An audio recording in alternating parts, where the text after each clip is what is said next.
sejahtera untuk kita semua. Om Swastiastu, Namo Buddhaya, Salam Kebajikan. Yang terhormat Ibu Titi Sri Haryati, SPD, selaku Kepala SDN Cipinang Muara 12, dan yang saya hormati Bapak dan Ibu guru yang telah hadir dalam acara ini. Puji syukur kita panjatkan kehadiran Allah Subhanahu wa Ta'ala atas karena nikmatnya kita dapat hadir di acara yang spesial ini, yaitu diseminasi penerapan budaya positif di SDN Cipinang Muara 12. Selanjutnya saya ucapkan terima kasih kepada hadirin yang telah menghadiri undangan ini. Dan izinkan saya untuk memperkenalkan diri, tapi saya memperkenalkan dirinya lewat pantun. Jadi mohon dibantu untuk cakep. Baik, Bapak Ibu bisa? Pesan WA tidak dibalas. Tidak dibalas dini hari. Saya Nurul dari CM12 sebagai moderator of this ceremony. Baik, Bapak Ibu, saya akan membacakan susunan acara pada hari ini. Tapi sebelum saya membacakan susunannya, alangkah lebih baiknya jika acara ini dibuka dengan baik-baik, yaitu pembacaan basmalah secara bersama-sama. Bismillahirrahmanirrahim. Terima kasih, Pak Vicky. Susunan acara pada hari ini, yang pertama adalah pembukaan, yang kedua pemaparan, ketiga sesi tanya jawab, keempat kesimpulan, penutup, dan doa. Kita langsung masuk ke acara selanjutnya, yaitu pemaparan oleh narasumber kita, yaitu Ibu Dian Rahmiwati, SPD SD. Beri tepuk tangan yang meriah untuk Ibu Dian. Terima kasih. Wah, tetap cepat bahasa seperti biasa. Silakan Mbak Siti. Assalamualaikum warahmatullahi wabarakatuh. Terima kasih atas kehadiran Bapak Ibu semua, pada yang terhormat Ibu Kepala Sekolah SDN Cipinang Muara 12, Ibu Titi Sri Haryati SPD, kepada yang terhormat rekan guru baik dari SDN Cipinang Muara 12 dan SDN Cipinang Muara 01. Terima kasih Bapak Ibu sekalian, semoga kita tetap sehat hingga kita bisa menghadiri dan tetap bersemangat dalam belajar. Semangat ya. Oke Bapak Ibu sekalian, sebenarnya kita di sini mau ngapain? Ya, diseminasi penerapan budaya positif. Ya, jadi saya akan memaparkan apa yang sudah saya terapkan di dalam kelas kepada Bapak Ibu sekalian. Jadi istilahnya berbagi hal baik. Oke, langsung saja Mas Vicky. Budaya positif. Salah satu tanggung jawab seorang guru adalah bagaimana menciptakan suatu lingkungan positif yang terdiri dari warga sekolah yang saling mendukung, saling belajar, saling bekerja sama, sehingga tercipta kebiasaan-kebiasaan baik yang tumbuh menjadi karakter baik warga sekolah. Kebiasaan dan karakter baik inilah yang membentuk budaya positif sekolah. Nah, jadi Bapak Ibu sekalian, saya akan menularkan, bukan penyakit ya Bapak Ibu. Jadi bagaimana kita membiasakan kebiasaan-kebiasaan baik, ya, agar menumbuhkan karakter-karakter baik pada anak didik kita, sehingga sekolah kita memiliki budaya positif. Kebiasaan-kebiasaan itu harus dimulai dari seorang pendidik. Oke, lanjut saja Mas Vicky. Pembelajaran yang berpihak pada murid sesuai Standar Nasional Pendidikan Pasal 12. Pelaksanaan pembelajaran sebagaimana dimaksud diselenggarakan dalam suasana belajar yang pertama, interaktif, inspiratif, menyenangkan, menantang, memotivasi murid untuk berpartisipasi aktif, memberikan ruang yang cukup bagi prakarsa kemandirian sesuai bakat, minat, dan perkembangan fisik serta psikologis murid. Nah, ini adalah standar pendidikan di negara kita. Berarti pembelajaran yang berpihak pada murid. Bapak Ibu, kita ini mengajar murid. Jadi apapun yang kita lakukan semuanya demi murid. Jadi pembelajaran bagaimana yang berpihak pada murid, pertama harus interaktif, inspiratif. Otomatis kalau anak-anak, apalagi kita guru SD, harus menyenangkan ya, menantang, jadi memancing rasa ingin tahu ya. Kemudian memotivasi, memberikan ruang yang cukup bagi anak untuk berkembang, dan kita harus bisa apa? Membimbing mereka menemukan bakat, minat, ya, serta kita juga sekaligus psikologis anak. Lanjut Mas Vicky. Adapun kegiatan yang telah saya lakukan di kelas adalah sebagai berikut. Ada beberapa kegiatan yang saya lakukan di kelas saya dalam membudayakan budaya positif sekolah. Yang pertama adalah membangkitkan motivasi intrinsik. Seperti Bapak Ibu ketahui sekalian, motivasi perilaku manusia itu ada 3. Kenapa sih kita mau melakukan sesuatu? Itu selalu ada 3. 1, takut dihukum. Jadi kalau saya nggak melakukan, saya takut dihukum. 2, karena ingin mendapatkan penghargaan. Wah, nanti saya kalau belajar nilainya 100, dipuji sama ibu guru, dipuji sama bapak guru. Yang ketiga adalah karena ingin mengembangkan diri sejauh mana saya bisa.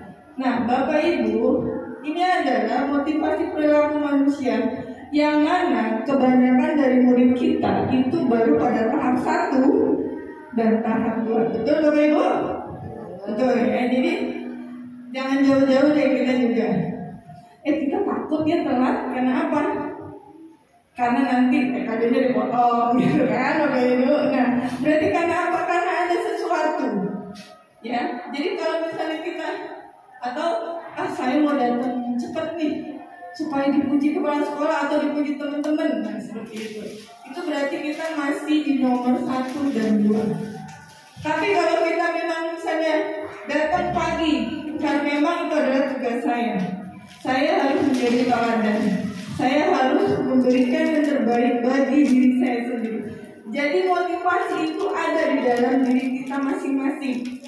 Demi siapa? Bukan karena hukuman, bukan karena ingin mendapatkan penghargaan, semata-mata karena ingin mengembangkan diri kita sendiri. Nah, inilah Bapak Ibu yang saya telah praktikkan di kelas saya. Bagaimana saya membangkitkan motivasi murid-murid saya agar belajar itu ada kemauannya dari dalam diri mereka sendiri. Ya, bagaimana caranya? Lanjut Mas Vicky. Ya, beberapa cara yang bisa kita lakukan untuk membangkitkan motivasi intrinsik dari dalam murid kita. Pertama, kalau yang saya lakukan, saya sering sekali memberikan pada saat pagi itu pembiasaan.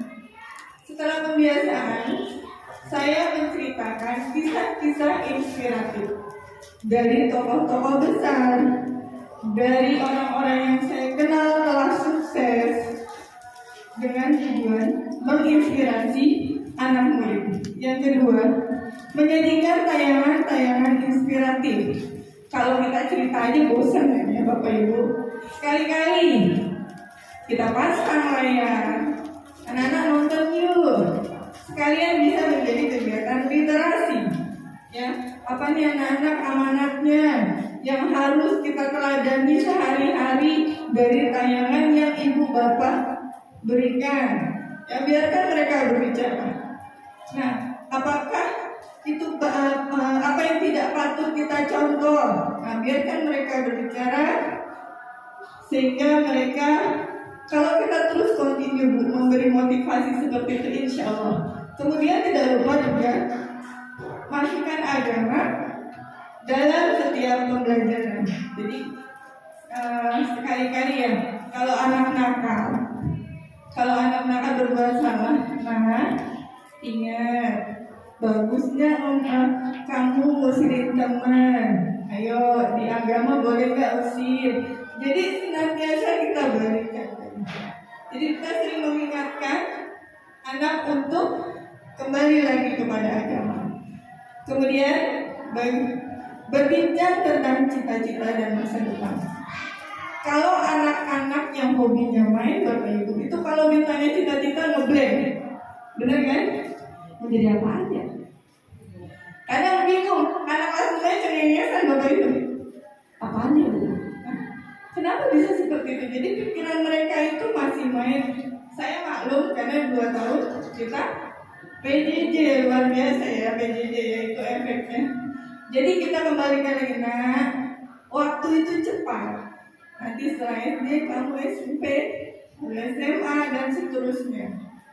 Sebentar lagi ayah ibumu tua, kamu harus apa? Kita tanya mereka harus apa? Kalau dulu kamu dirawat oleh orang tua, nanti bukankah kalian harus gantian merawat orang tua? Nah, seperti itu Bu ya. Jadi kita ajak mereka berpikir sehingga bangkit motivasi mereka untuk maju dan belajar dengan sendirinya agar menjadi sukses. Oke, lanjut Mas Vicky. Ini salah satu foto kegiatan karena saya sangat mengagumi Thomas Alva Edison. Kemudian saya bercerita tentang Thomas Alva Edison. Anak-anak itu sangat excited banget. Karena memang kata-kata terbesarnya dia itu adalah saya tidak gagal. Saya cuma menemukan 10.000 cara yang belum berhasil. Saya tayangkan filmnya, kemudian saya sering berbicara tentang penemuan-penemuan beliau yang memang jumlahnya ribuan. Ya, seperti itu. Jadi sampai penelitian ke 10.000 belum berhasil. Itu beliau tidak putus asa. Jadi mereka tuh kan, oh gitu ya, iya coba. Nah, kamu sekali 2 kali ngitung udah nggak bisa, udah ngeluh. Mereka langsung berpikir, oh iya ya Bu ya, Thomas Alva Edison aja hampir ribuan. Ya, ini kemudian lanjut terus ini. Ya, saya juga kerap menayangkan kayak literasi ya ini. Tayangan-tayangan yang membangun karakter baik dan motivasi anak agar membentuk karakter yang baik mereka dari dalam. Yang lanjut terus ini. Yang kedua adalah yang saya lakukan. Kalau tadi memperbaiki ini ya, maksudnya membangkitkan motivasi. Sekarang adalah memperbaiki posisi kontrol saya selaku pendidik. Apa itu posisi kontrol?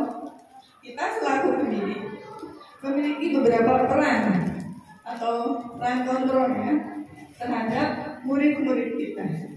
Di antaranya, silakan Mas Vicky. Ya, sebagai penghukum, ciri-cirinya biasanya itu guru dengan posisi penghukum nada suaranya tinggi, matanya melotot-melotot gitu, menunjuk-nunjuk, nah, ya, jari nunjuk, melotot, menghardik. Ya, jadi contohnya gini, anak datang sekolah telat.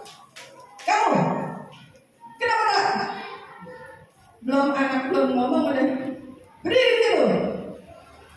Ini kamu nunjuk-nunjuk dan semua dibacain dari A sampai Z. Lari 10 kali lapangan. Ya, mau nggak mau anak apa? Lari.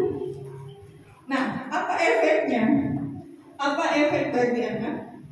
nurut kagak, udahnya lari mah iya. Di belakangnya kalau misalnya tuh guru itu kemarin bersihin meja loh, ini coret-coret, besok kita coret-coret aja lagi. Jadi seperti timbul dendam. Apa yang dilarang guru itu malah justru dilakukan karena belum ngomong belum apa. Pokoknya peraturan jam sekolah, jadi penghukum ini selalu berpegang pada sistem atau aturan, saklek Bapak Ibu. Ya, jadi benar-benar saklek. Itu adalah tipe-tipe posisi kontrol penghukum. Apa yang tidak sesuai dengan peraturan ada sanksinya. Seperti itu. Dia nggak tahu mau alasannya apapun itu adalah penghukum. Tapi akibatnya ke anak, jadi takut kalau ada dia nyeleneh di belakangnya, gitu efeknya. Kejiwaannya jadi seperti itu. Oke, lanjut lagi. Yang kedua adalah pembuat merasa bersalah. Kita tuh kadang nggak sadar Bapak Ibu, ya kita nggak pengen marah sama anak, tapi kita membuat anak merasa bersalah. Misalnya gini, nih anak dari tadi ribut mulu di dalam kelas, teman-teman lagi ngerjain dia ribut. Nah, kok kamu begitu sih? Ibu tuh kecewa banget sama kamu. Kamu tega banget sih sama ibu. Kan teman kamu jadi begini, kamu kok tega sama temennya? Jadi anak itu dibuat apa? Merasa diri, oh iya ya saya salah. Oh iya kok saya begini? Kok saya jelek amat sih? Kok guru saya sampai kecewa? Kok teman saya sampai kecewa? Ya biasanya memang nada-nadanya itu halus, sedih, yang merapat pada anak, mendeketin anak. Nah, kadang kita nggak sadar Bapak Ibu kayak begitu ya. Kamu kok ribut banget sih, gitu. Kamu kok ngecewain ibu. Jadi itu kita menunjukkan bahwa mereka lah yang salah. Kamu tuh yang salah, tapi dengan nada memeras. Jadi membuat anak itu merasa bersalah. Akibatnya adalah anak merasa menjadi dirinya orang yang gagal. Jadi kita harus hindari juga ya seperti ini. Jadi pokoknya kok saya salah mulu sih di mata guru saya, itu jadi menjadi pribadi yang gagal Bu. Jadi selalu saja salah. Itu anak jadi tidak berkembang. Lanjut Mas Widi. Posisi sebagai teman. Ya. Yang ketiga posisi sebagai teman biasanya guru-guru yang gaul ya. Ya karena bahasa suaranya ramah, akrab gitu ya, merapat, bercanda-bercanda, kata-kata jenaka. Ini bagus Bapak Ibu. Bagus, tapi ada jeleknya. Ada jeleknya. Jadi ada positifnya, ada negatifnya. Misalnya kayak kalau di dalam kelas, kamu itu berisik aja sih. Pusing nih Bapak nih, yuk kita belajar dia. Iya. Pusing dengan suara kamu jelek, mending kamu nyanyi nanti saat FBDP. Oh iya Pak, siap saya nyanyi gitu. Jadi seperti teman, nggak ada beban. Anak tuh nggak ada beban dengan guru, posisi kontrol sebagai teman. Positifnya adalah itu anak nurut banget sama guru itu. Jeleknya adalah ketika guru lain yang masuk, dia nggak nurut. Gitu dia. Ya, lanjut. Sebagai pemantau, ini kayak pengawas lah istilah kerennya ya. Suaranya datar aja, slowly gitu. Bahasanya tuh formal.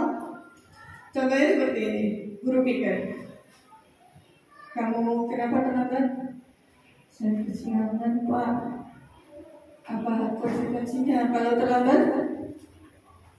Saya harus duduk di perpustakaan Pak, baca buku. Tapi kamu sudah terlambat 3 kali. Kalau sudah lebih dari 3 kali, apa konsekuensinya Nak? Saya nggak boleh ngikutin pelajaran Bu 1 jam. Iya. Sudah. Terima kasih teman-teman. Datar aja, nggak ada emosinya. Tetap berpegang teguh pada peraturan. Itulah pemantau. Positifnya bagus, nggak ada emosi. Tapi anak tetap dihukum, itu negatifnya. Jadi anak tidak diajak mengembangkan dirinya, memperbaiki kesalahannya. Oke, lanjut Mas Vicky. Yang ketiga adalah sebagai manajer. Manajer ini adalah nada suaranya tulus, bahasa tubuhnya tidak kaku, mendekat kepada murid. Nah, ini dia yang kita coba kembangkan. Karena posisi manajer itu antara teman dan pemantau, fleksibel. Ya, murid saya main, kalau kita mulai dikit dia bikin kapal kapalan. Kita nengok ke belakang, nanti temennya teriak, "Bu, tarik main bareng Bu." Oke, saya datengin dia. "Kamu lagi ngapain, Nah?" Dia senyum. "Ini Bu mainan." "Ih, pinter banget bikinnya." "Pinter deh kamu bikin ininya. Nanti ajarin Ibu ya. Nanti jam istirahat simpen dulu." Nah, jadi saat jam belajar itu kita jangan merugikan teman-temannya. Oke, setelah jam istirahat kita panggil dia. Kita tanya, "Tadi kamu kenapa main saat-saatan bikin-bikin gitu?" "Habis saya nggak ngerti Bu." "Oh, kalau nggak ngerti, jadi kamu nggak ngerti?" "Iya Bu." "Terus kalau nggak ngerti, kan jam belajar. Kalau nggak ngerti harusnya gimana?" Jadi kita pancing dia untuk mencari solusinya sendiri. Jadi bukan mencari pelarian dengan membuat pesawat terbang. Kita pancing. "Kamu cita-citanya jadi apa?" "Jadi TNI Bu." "Wah, pinter banget jadi TNI. Pantas kamu bikin pesawat." "Iya Bu," katanya, "saya senang ke pesawat." Nah, kalau kamu mau jadi TNI, kalau kamu nggak belajar, apakah tercapai cita-citamu? Ya itu ya. Iya, jadi gimana kalau mau jadi diajar mereka berpikir untuk mencari solusinya. Berarti kamu harus apa tadi? Belajar ya. Iya. Kalau kamu tidak mengerti harusnya bagaimana? Harus nanya ya. Kamu malu nanya sama teman? Enggak Bu. Bisa. Malu kan nanya sama ibu? Enggak. Oh, jadi kamu besok-besok harus gimana kalau saat belajar nggak mengerti? Itu sih tanya aja deh Bu. Nah, kayak gitu. Jadi kita membantu mereka memecahkan masalah, mencari solusinya bagi mereka sendiri. Lanjut Mas Rigi. Keyakinan keras. Yang ketiga, membuat keyakinan keras. Apa itu keyakinan keras? Keyakinan keras adalah nilai-nilai kebajikan yang dibuat oleh murid dan disepakati bersama. Sebenarnya adalah peraturan. Kalau kita punya peraturan sekolah, kita juga punya sebagai guru ada peraturan kelas. Nah, selama ini kita lah yang membuat peraturan itu, Bapak Ibu. Anak tuh nggak pernah diajak ngomong, maunya kalau belajar di kelas tuh enak kayak gimana? Nggak pernah kan? Nah, anak itu akan lebih suka, Bapak Ibu, kalau kita mendengar apa yang mereka mau. Mereka mau belajarnya kayak gimana sih? Tinggal kita aja membimbing kalimat mereka dalam mengungkapkan keinginan mereka. Ya, jadi dari mereka. Kalau nilai-nilai kebajikan universal ya, jadi kayak misalnya keteladanan, kepemimpinan. Kalau kita punya nilai kebajikannya itu sekarang adalah profil pelajar Pancasila. Nah, ini mujarab Bapak Ibu. Jadi kalau mereka sendiri yang membuat peraturan kelas, otomatis mereka akan lebih mau mentaatinya ketimbang kita yang bikin. Kan gitu ya? Nah, dari mereka ke mereka. Silakan Mas Vicky. Ya, cara-caranya bagaimana? Pertama tuh kita siapin dulu stiker note. Jadi pertama kita siapin dulu udah ada stiker note. Kemudian kita menanyakan kepada anak-anak, "Nak, kita ini mau belajar suasananya kayak gimana nih yang kira-kira bisa menunjang cita-cita kalian?" Lalu ngomong tuh Bapak Ibu, "Gak boleh berisik Bu, ini pintar." Jangan buang sampah bu, si itu suka buang sampah, ganggu aja. Oh iya pintar. Ini bu gak boleh bercanda bu. Oh pintar banget. Kita kumpulin ini semua. Ternyata kalian tuh semua pintar-pintar ya, pengen suasana kelas yang begini, yang menyenangkan, yang semuanya pengen jadi anak pintar. Kita puji dulu bu. Nah baru kita betulin kalimatnya. Ya, kemudian memberi bimbingan dalam membuat kalimat kesepakatan tersebut. Lanjut Mas Riki. Ini adalah presentasi saya di kelas pada saat membuat keyakinan kelas. Silakan.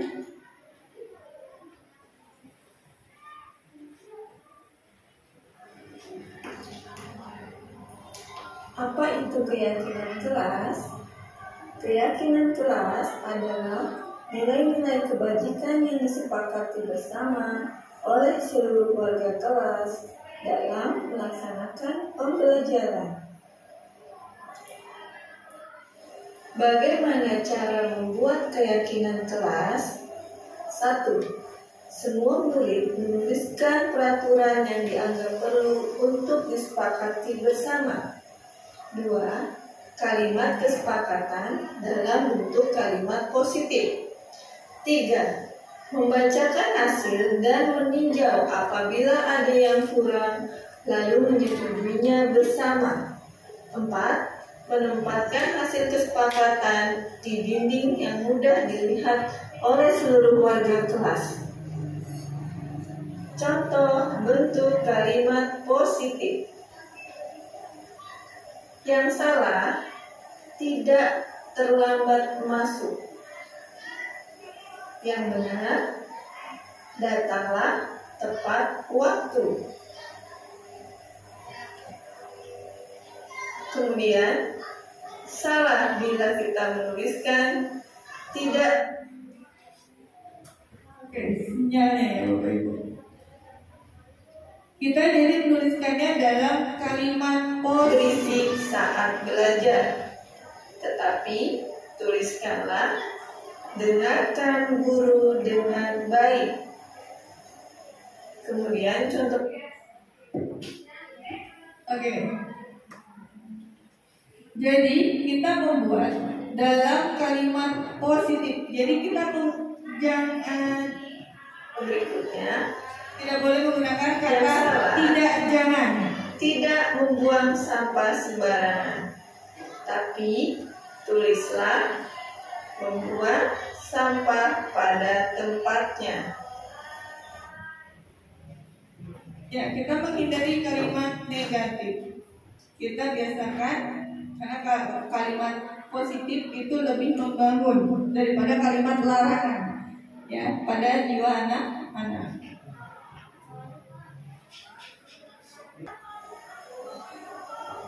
Mungkin beberapa kalimat dari siswa dapat disatukan karena mengandung arti yang sama. Misalnya, ada siswa yang menuliskan jangan mengganggu teman saat belajar. Atau ada yang menuliskan tidak mencontek, tidak keluar kelas tanpa izin, tidak bermain saat belajar, tidak makan saat belajar. Kesemuanya tersebut dapat diartikan kita harus saling menghargai. Ya, jadi kita tuliskannya ini. Kesepakatannya bisa dituliskan dengan saling menghormati sesama. Contoh kalimat keyakinan kelas. Ini adalah contoh-contohnya. Ya, Selalu bersikap positif. Yang kedua, berkomitmen dalam setiap tugas. Yang ketiga, senantiasa berusaha menjadi yang terbaik. Yang keempat, senantiasa membantu. Yang kelima, belajar dengan ikhlas dan menyenangkan. Oke, jadi kalimat-kalimatnya itu harus bernada positif dan membangun. Ya. Jadi ada beberapa kalimat yang biasanya anak tuliskan, anak-anak yang ini dengan yang ini dengan ini artinya sama ya anak-anak. Kalau bisa disatukan dengan kalimat ini, oh iya Bu. Jadi kalau murid kita ada 31, ada 32, tidak ada 32 pernyataan dengan keyakinan kelas, tapi beberapa digabungkan. Setelah digabungkan, ya digabungkan yang sama-sama, kita tinjau lagi. Nah ini sudah digabungkan jadi 8. Kita tinjau lagi apa ada yang kurang. Kalau yang kurangnya di mana? Nah kita dengarkan lagi maunya mereka kelas kayak gimana. Seperti itu Bapak. Lanjut Mas Vicky. Ayo kita mulai. Tuliskan bagaimana suasana kelas yang kamu inginkan saat belajar. Diskusikan bersama teman-teman sekelasmu. Setujui bersama dan tempelkan hasilnya di depan kelas. Setelah selesai, lalu dipajang di dinding yang mudah dilihat oleh seluruh warga kelas. Senangnya membuat kesepakatan kelas sendiri. Ya, ini adalah bahan presentasi pada saat saya menerangkan tentang apa itu keyakinan kelas pada anak didik saya di kelas. Lanjut Mas. Ya, ini adalah dokumentasi ketika saya membuat keyakinan kelas dengan slide presentasi tadi ya. Jadi saya menanyakan terlebih dahulu apa yang mereka inginkan untuk kelas mereka tuh semua siswanya bisa maju, bisa berprestasi gimana sih cara belajar yang baik. Mereka tuh kalau ditanya begitu pasti nunjuk tangan semua satu-satu, pakai baru satu-satu. Kalau enggak nunjuk tangan semua. Ini kalau kita pintar begini Bu, begini ya. Kita harus mengapresiasi apa yang mereka katakan. Lanjut Mas Vicky. Ya, setelah mereka menuliskannya, ini proses sebelum kita menggabungkan. Jadi mereka menuliskan dulu apa yang mereka inginkan dengan stiker note yang sudah kita sediakan. Ya, anak-anak berbaris menempelkan, ya, nggak boleh sama ya anak. Kita begitu masing-masing kita harus punya ide sendiri. Oke, setelah itu mereka berbaris menempelkan. Lanjut Mas Vicky. Ya ini sudah hampir orang ini terakhir ya yang menempelkan. Jadi ada banyak karena kebetulan murid saya 31. Jadi ada 31 stiker. Lanjut Mas Vicky. Yang keempat, restitusi adalah proses segitiga restitusi. kondisi bagi murid untuk memperbaiki kesalahan mereka sehingga mereka bisa kembali kepada kelompok mereka dengan karakter yang lebih kuat. Restitusi juga merupakan proses kolaboratif yang mengajarkan murid untuk mencari solusi untuk masalah mereka dan membantu murid berpikir tentang orang seperti apa yang mereka inginkan dan bagaimana mereka harus memperlakukan orang lain. Pada segitiga restitusi terdapat 3 bagian. Yang pertama adalah menstabilkan identitas, di mana di dalam terdapat setiap orang pasti pernah melakukan kesalahan, atau kamu bukan satu-satunya orang yang pernah melakukan ini. Yang kedua, jadi ketika kita berhadapan dengan anak yang mendapatkan masalah, kita akan pertama kali menstabilkan identitas. Kemudian melakukan validasi tindakan yang salah. Seperti kamu tentu punya alasan mengapa melakukan itu. Kemudian kita pancing untuk mereka berpikir dengan adakah cara yang lebih efektif untuk mendapatkan apa yang kamu butuhkan. Kemudian langkah ketiga adalah menanyakan keyakinan. Seperti keyakinan kelas apa yang telah kita sepakati. yang tadi Bapak. Kemudian mereka akan berpikir, karena keyakinan kelas adalah dibuat oleh para murid itu sendiri. Lalu kita mencoba memancing mereka untuk mencari solusinya. Dengan pertama kali kita bisa berkata, kamu ingin menjadi orang yang seperti apa, nak? Kamu ingin menjadi orang seperti Ketika mereka sudah berbicara, kita akan pancing lagi, bagaimana kalian bisa mencapai apa yang kalian inginkan. Nah, di sini kita memancing anak untuk berpikir, mencari solusi bagi permasalahan mereka. Untuk lebih jelasnya, silakan dilihat pada tayangan berikut. Jadi Bapak Ibu, segitiga restitusi ini adalah upaya bersama untuk mencari solusi bagi permasalahan yang dilakukan murid. Ada kalanya murid mengantuk, murid bercanda, murid makan di kelas. Itu bukan semata-mata karena mereka ingin seperti itu. Setiap orang memiliki alasan dalam tindakan mereka. Oleh karena itu, kita terlebih dulu menanyakan, ya, alasannya apa, nak? Ya, terus kita validasi kesalahannya. Jadi yang kamu lakukan itu benar apa salahnya? Setelah itu kita tanyakan solusinya bagaimana ya seharusnya supaya kamu tidak mengulang kesalahan yang sama dan kamu bisa mencapai cita-citamu dengan baik. Lanjut Mas Vicky. Contoh pelaksanaan pemecahan masalah dengan segitiga restitusi di kelas 6A. Lanjut Mas Vicky. Silakan di setel. Ini sudah saya upload karena bagian dari tugas saya.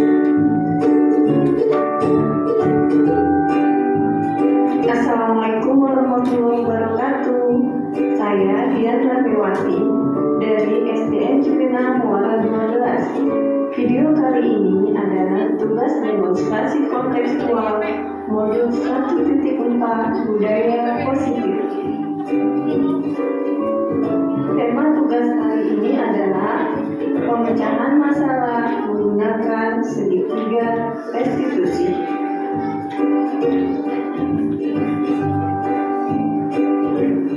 Di sini saya mengambil judul Makan Saat Jam Pelajaran, di mana ada dua orang murid yang diam-diam makan di kelas saat pelajaran berlangsung.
Ayo anak pintar, apa yang diam-diam kalian lakukan saat jam belajar tadi? Saya makan permen, Bu. Lalu, bungkus permen kamu buang kemana, nak? Saya taruh di tas Ano. Habis dia juga suka isengin saya, Bu. Kalau Lutfi, Saya diam-diam makan di kelas, Bu. apakah kamu belum sarapan, Lutfi? Belum, Bu. Dimas, apakah alasanmu melanggar kesepakatan kelas kita? Bungkusnya udah terlanjur saya buka, Bu. Sayang dibuang. Benar, tidak boleh membuang makanan. Tapi kamu bisa simpan dulu kan? Iya, Bu. Lalu kamu buang bungkusnya ke dalam tas Ano. Iya, Bu. Lalu nak Lutfi, kenapa kamu belum sarapan di rumah? Pagi-pagi saya agak kesiangan banget, Bu. Jadi kalian mengaku telah melanggar kesepakatan kelas kita. Dan Dimas, kamu bersalah pada Ano juga kan? Iya, Bu. Dimas, apa yang sebaiknya kamu lakukan untuk memperbaiki sikapmu terhadap Ano?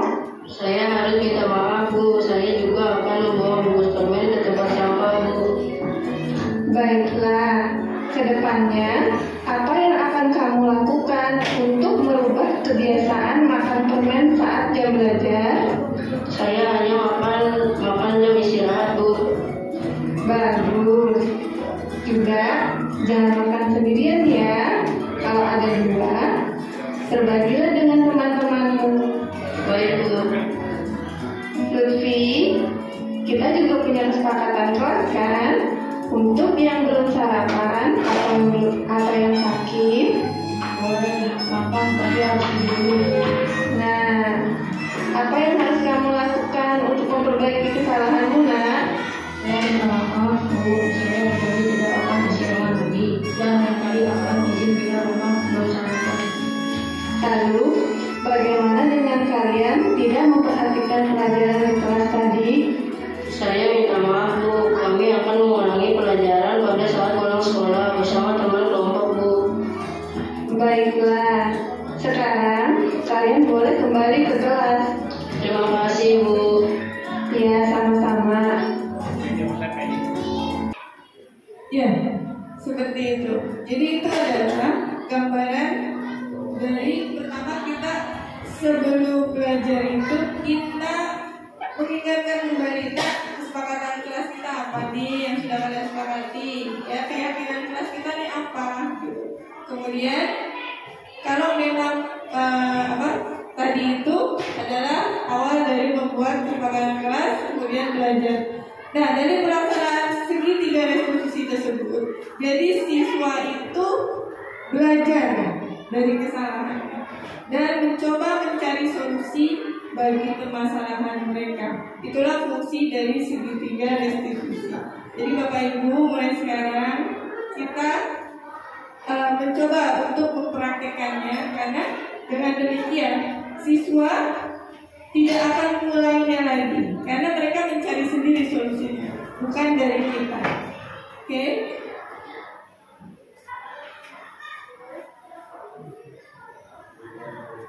Sekian pemaparan dari saya.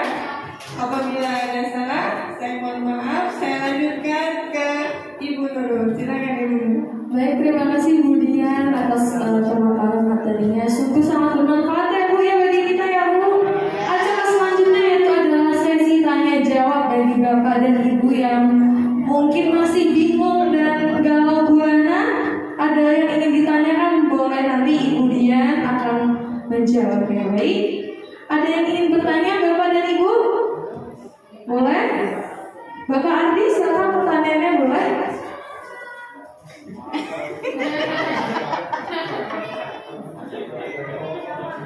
Boleh ingin bertanya Bapak, Ibu?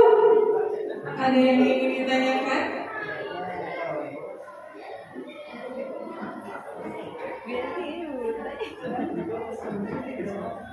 Mungkin saya Bu, saya ingin bertanya. Selaku saya sebagai guru kelas rendah Ibu, ya kan Bu. Kalau misalnya untuk kelas tinggi mungkin lebih mudah ya Bapak dan Ibu ya untuk diajak seperti yang tadi maju ke depan, menempel, mengeluarkan opininya mereka tentang kesepakatan kelas. Tapi kalau untuk anak kelas rendah Ibu, kadang-kadang sangat-sangat out of the box. Jadi mungkin Bu Dian punya tips and trick untuk bagaimana memanage mereka supaya bisa lurus dan terarah gitu.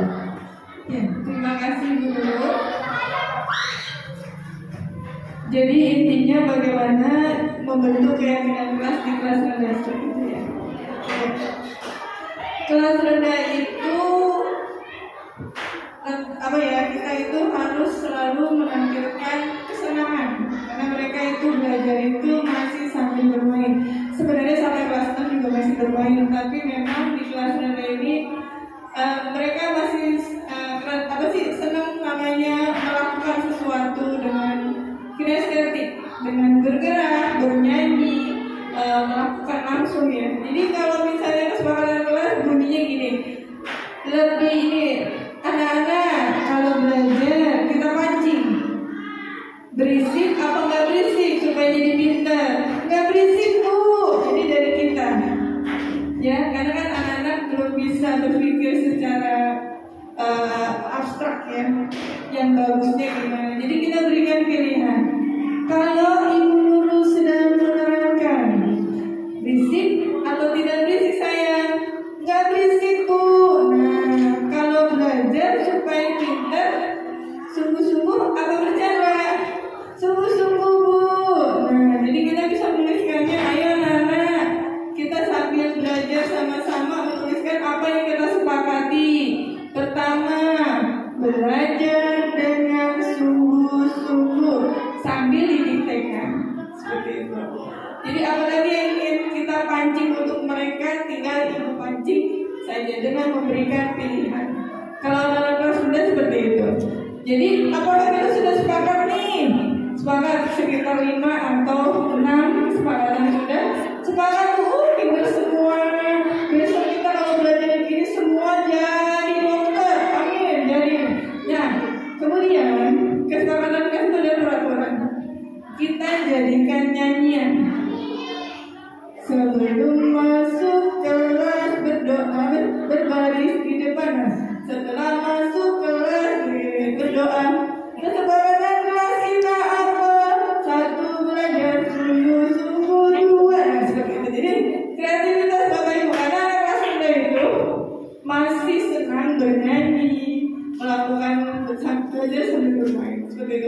Jadi mereka mengingatnya dengan menyanyi. Kira-kira setelah itu memang mereka belum bisa menuliskan dengan baik ya.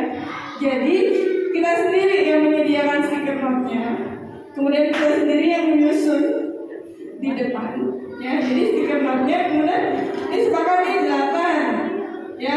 Kemudian biarlah anak-anak yang menulis, nanti kita yang menyusunnya. Jadi susunan yang bagus gimana nak? Iya seperti ini ya, tembakan kita yang bimbing. Ini agak geser dikit. Kalau orang mereka nempel sendiri, autan gimana? Yuk geser ke kanan dikit nempelnya, gitu. Jadi memang masih butuh bimbingan. Kira-kira seperti itu. Ada lagi? Mungkin ada lagi yang ingin bertanya. Terima kasih Bu Dian atas jawabannya, sungguh-sungguh membuka wawasan saya. Tentunya pesan untuk kita semua ya Bapak dan Ibu ya, dalam mengajar untuk meningkatkan skill kita dalam mengajar, nanti bagaimana menciptakan kelas yang bisa disebut juga kelas yang aktif. Jadi anak itu tidak hanya sekedar belajar kemudian ya, tapi mereka juga dapat ilmunya gitu. Kalau anak itu biasanya learning by doing. Setuju, learning by doing. Ada lagi yang ingin bertanya, Bapak dan Ibu? Kayaknya udah jelas ya Bu.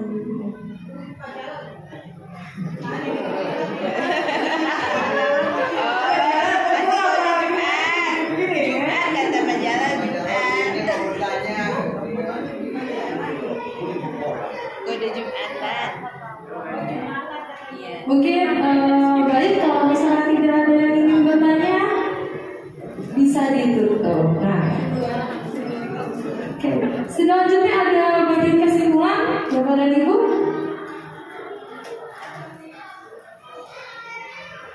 Oke, kesimpulannya adalah hari ini bahwa sebagai guru kita harus terus belajar. Karena kitalah yang mengajar, mendidik murid-murid kita. Otomatis kita harus lebih banyak belajar dari mereka. Setuju Bapak Ibu? Ya. Dan Indonesia. Sekian dari saya. Apabila ada kesalahan, saya mohon maaf. Wabillahi taufiq wal hidayah. Wassalamualaikum warahmatullahi wabarakatuh. Saya kembalikan ke Ibu. Terima kasih Ibu Dian atas pemaparannya. Semoga ibu-ibu dan bapak-bapak di sini bisa mengambil ilmunya dan bisa diterapkan lagi di kelas, supaya kelas menjadi kelas yang aktif seperti itu. Baik Bapak dan Ibu, terima kasih atas partisipasinya dalam mengikuti rangkaian kegiatan ini. Sebelum ditutup, saya ada pantun nih Ibu, Bapak.